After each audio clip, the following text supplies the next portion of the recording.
नमस्कार प्रेक्षकांनो, तुही रे माझा मितवा या मालिकेच्या येणाऱ्या भागामध्ये जबरदस्त असा ट्विस्ट येणार आहे. अंजली आणि राकेशच्या ॲनिव्हर्सरी निमित्त ईश्वरीला मिळाली स्वयंपाकाची खूप मोठी ऑर्डर. त्याचबरोबर प्रेक्षकांनो, इथे आता ईश्वरीने बनवलेला स्वयंपाक खराब करण्यासाठी वल्लरी आलेली असते आणि इथे ईश्वरीने वल्लरीचा प्लॅन आता उधळून लावलेला असतो. त्याचबरोबर प्रेक्षकांनो, ॲनिव्हर्सरीच्या दिवशी राकेशचा खरा चेहरा इथे ईश्वरीच्या समोर येणार असतो. त्याचं पित्तळ उघडं पडणार असतं. तर इथे येणाऱ्या भागामध्ये कशा पद्धतीने गोष्टी घडत जाणार आहेत आपण सविस्तरपणे बघूया.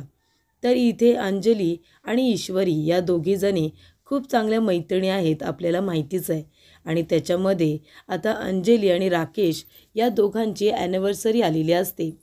मध्ये मध्ये अर्णव ईश्वरीवरती खूपच जास्त चिडत असतो, कारण ती लावण्या आणि अर्णवला एकत्र करण्याचा प्रयत्न करत असते. म्हणून तो रागाने तिला आता काढून टाकण्याचा जरी प्रयत्न करत असला तरीसुद्धा इथे घरातले सगळेजण त्याच्यावरती रागवतात. आणि मग काय, आता अर्णववरती सगळेजण रागवल्यानंतर तो इथे ईश्वरीला पुन्हा एकदा नोकरीवरती येण्यासाठी सांगतो. तेव्हा इथे नोकरीवरती आल्यानंतर अंजलीची ॲनिव्हर्सरी आलेली असते. मग आता धूमधडाक्यामध्ये आपण ॲनिव्हर्सरी सेलिब्रेट करणार आहोत असं अर्णव म्हणतो, कारण त्याच्यासाठी त्याची बहीण म्हणजे त्याने तिला आईचं स्थान दिलेलं असतं आणि त्याची अगदी जीवाची बहीणसुद्धा असते. तिचा आनंद अर्णवसाठी किती महत्त्वाचा असतो हे तर आपण सगळ्यांनी बघितलेलंच आहे. तेव्हा तो इथे आता राकेशला फोन करतो आणि म्हणत असतो की हे बघा जीजू, आता तुमची ॲनिव्हर्सरी आहे. उद्याची ॲनिव्हर्सरी मला ताईसाठी खूपच जास्त खास करायची आहे. कामानिमित्त सतत तुम्ही बाहेर असता कामानिमित्त. ताईला समजावता देखील, पण तरीसुद्धा ताई खूप उदास असते आणि उद्याच्या दिवशी ताई मला उदास अजिबात नको आहे. तिच्या चेहऱ्यावरती मला फक्त आणि फक्त आनंद हवा आहे.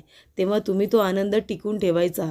तुमच्यामुळे जर ताईच्या चेहऱ्यावरती जरा तरी निराशा आली, तिला कसलं वाईट वाटलं, तर ते मी सहन नाही करू शकणार.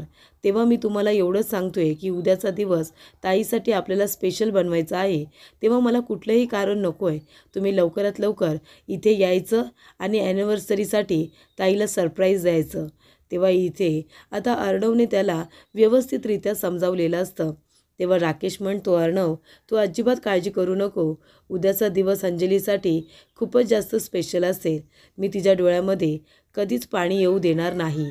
बघ मी तिला कसं सरप्राईज देतो ते, असं इकडे राकेश म्हणत असतो.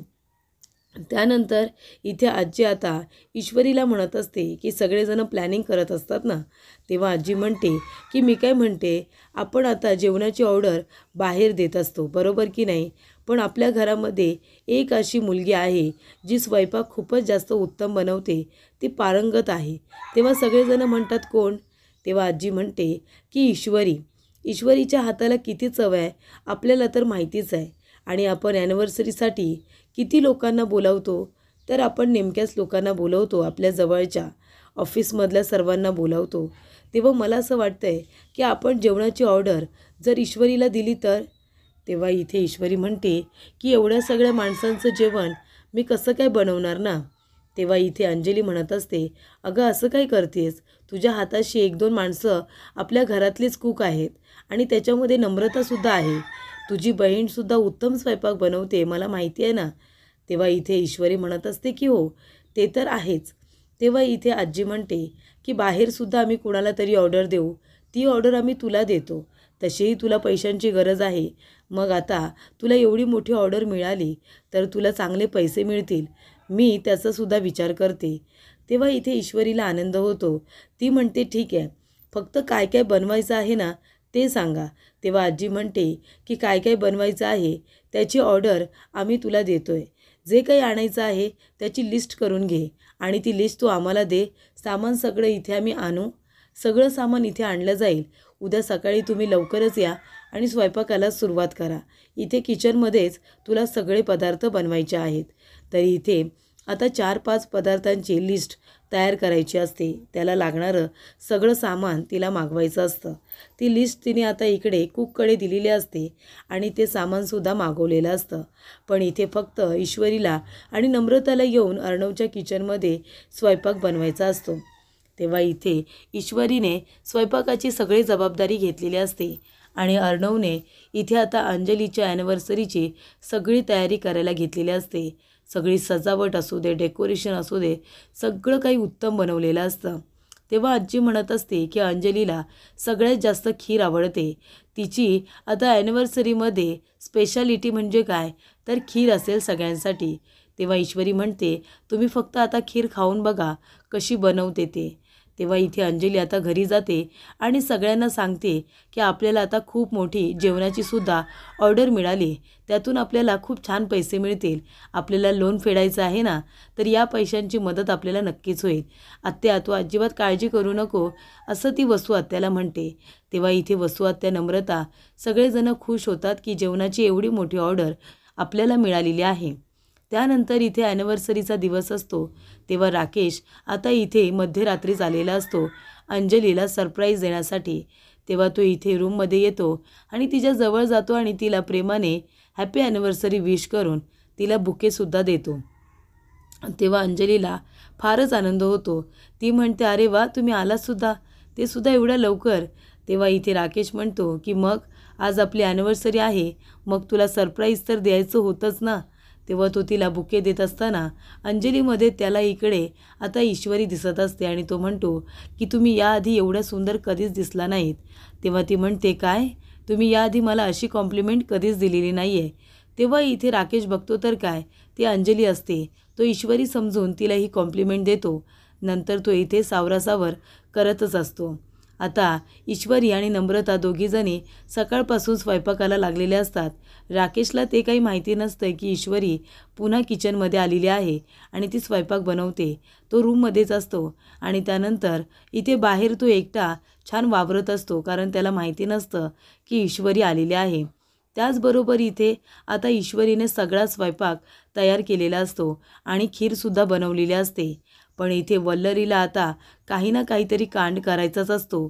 ती किचनमध्ये जेवण खराब करायला आलेली असते आणि खास म्हणजे अंजलीची फेवरेट खीर. त्या खिरीमध्ये तिने लिंबू पिळलेला असतो. आता लिंबू पिल्यानंतर संपूर्ण खीर नासून जाते, ती खराब होते. तेव्हा प्रेक्षकांनो, ईश्वरी खूपच जास्त टेन्शनमध्ये येते. तेव्हा इथे नम्रता म्हणते, ईशू, अगं हे बघ ना, कुणीतरी आहे ना आपल्या खिरीमध्ये लिंबू पिला. हे बघ, इथे लिंबूची साल पडली आणि बियासुद्धा आहेत. याचा अर्थ कुणीतरी मुद्दामून हे सगळं केले. तेव्हा इथे अंजली आता म्हणते की काय झालं. तेव्हा ईश्वरी घडलेला प्रकार अंजलीला सांगते. ती म्हणते, काही हरकत नाही, गोडामध्ये स्वीटमध्ये बाजूला इथे तू लाडूसुद्धा बनवून आणलेस ना घरून आणि जिलेबीसुद्धा आहे. खीर खराब झाली तरी काही हरकत नाही. पण इथे ईश्वरीला माहिती असतं की खीर बनवलेली इथे स्पेशालिटी आहे, ती अंजलीला खूप आवडते.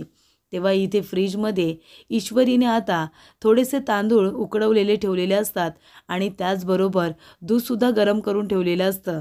तेच दूध ती पुन्हा गॅसवरती ठेवते, त्याला उकळा देते आणि त्याच्यामध्ये जे तांदूळ उकळलेले आता तिने बाजूला करून ठेवलेले असतात, कारण ते थोडे जास्त होत असतात, तेच तांदूळ तिने आता पुन्हा तो दुधामध्ये टाकते आणि पुन्हा इथे खीर तयार करते.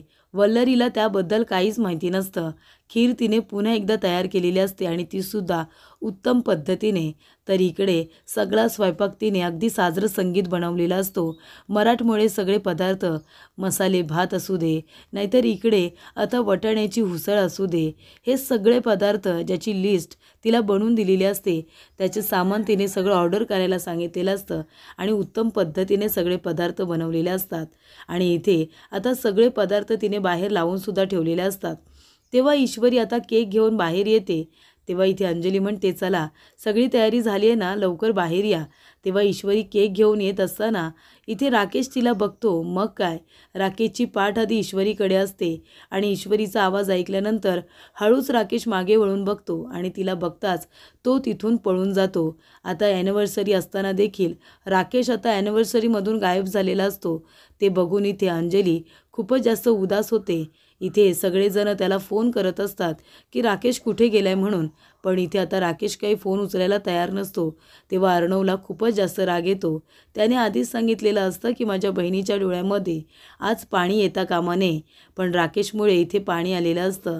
तर इथे ईश्वरीसमोर त्याचं पित्तळ उघडं पडू नये म्हणून राकेशने स्वतःची ॲनिव्हर्सरीसुद्धा सोडून तो निघून गेलेला असतो. त्यामुळे इथे अर्णव राकेशवरती फारच चिडलेला असतो. तर येणाऱ्या भागामध्ये ईश्वरीच्या डोळ्यातून आलेलं पाणी बघताच अर्णवला इतका राग येतो, तो राकेशला त्याच्या वागण्यासाठी जाब विचारणार असतो आणि आपल्या बहिणीच्या डोळ्यातून आलेल्या पाण्याचा तो बदला घेणार असतो.